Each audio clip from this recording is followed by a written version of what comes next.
Well, thank you very much. I think I should mention to the audience that there will be an opportunity for you to hear some of Angela's poetry that she's written in the next part of this show. Do you have a favorite poem? Oh, I think the one right now that is stirring in my bones as I go through my mother's house and sort out all the family treasures from her great-great-grandparents is the one that I read from my new manuscript about helping soldiers that are returning from combat coming back. That's really needed. That's a great topic. Is there anything else that you'd like to tell the audience before we have a little bit of time left? I would say if you're, there are over 1 million brain injured people every year, and it takes about 5 to 7 years to recover from brain injury and become a new normal for you.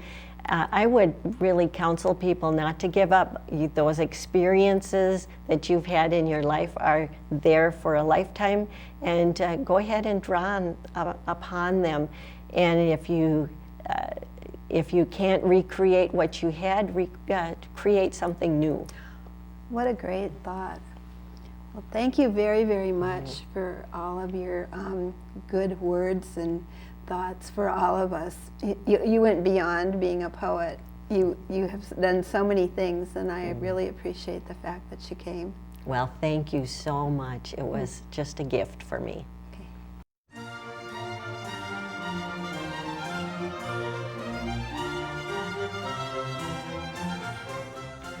From my book, My Father in Verse, Working Through the End of Life by Angela Hunt.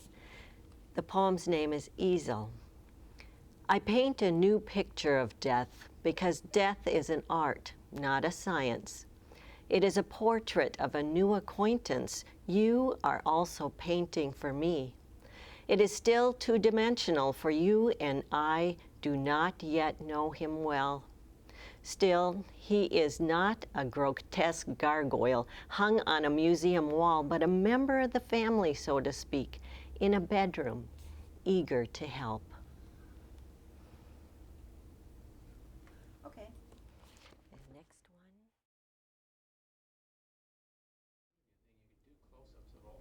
one.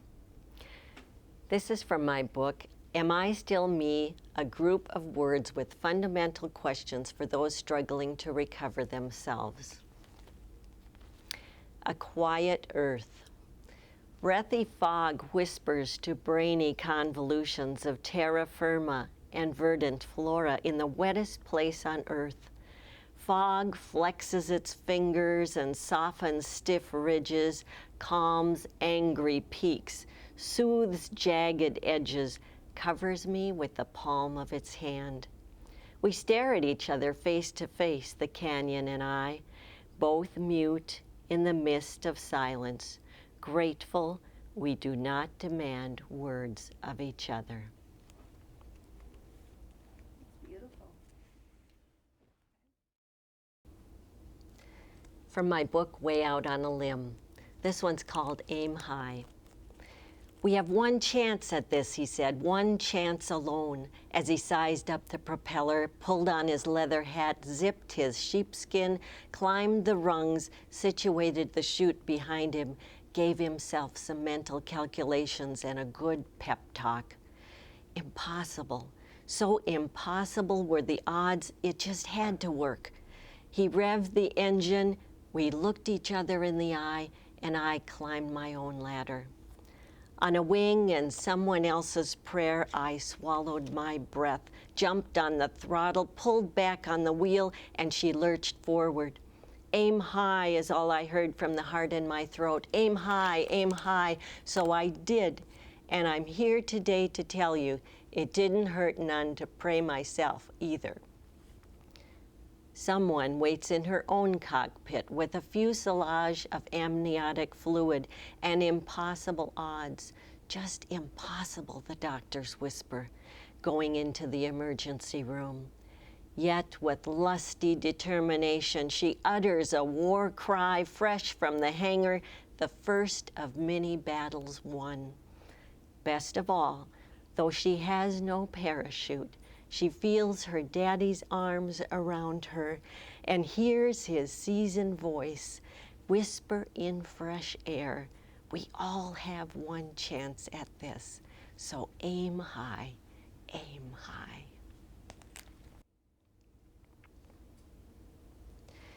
This will be from my new release named Concerning War, Thoughts to a Soldier, a collection of recollections with room for rumination. It's called Lost in Battle, and it's based on the Civil War in memory of my great-great-grandfather, Edwin Moore. It was hard to tell just what I'd earned as an Iowa volunteer and what we'd all lost. In fact, nothing changed so very much after Antietam once the war was decided, except things got worse for a while. And me, one small white pawn to blame. No one back here on the farm could understand bayonets sharp as curses or a white man standing up for Negroes he'd never met. What I seen, Lord, what I seen, I cannot wash from my eyes, no matter how many times I stick my head too long in the rain barrel, or put my leg over the side of the well, waiting for the wind to push me in. My courage bled out. I give it a good try, raised skunks for pelts, but couldn't bear to see them skinned, a shrieking memory still crawling under my own. Tried Ashore's medicine wagon, but tested the samples a mite too often. Son Albert and grandson Floyd come near to being slaves themselves to salve my debt. I was part of the cavalry in the thick of it, with government-issued horses we couldn't keep. My only souvenir, the stirrups from those bloody raids. Many never returned, course, but I marched, took the train, then walked some more from Missouri, hoping family would be my cavalry. I put on my blue the day too much regret blew in, the dust of battle stale, the smell of fearsome sweat still lodged in that dangerous cloth. Only thing is, 'twas my daughter who come up against my polished riding boots dangling in the chicken coop that same fine gray morning. A cackling, heckling spirit finally got my goat. Now I know I can't be buried with the rest, but that's just as well. I no longer belonged. Wife will wear black the remainder of her days, though. The windows papered, the house dimmed, so shamed she can never again show her face in town. That's wonderful. I don't think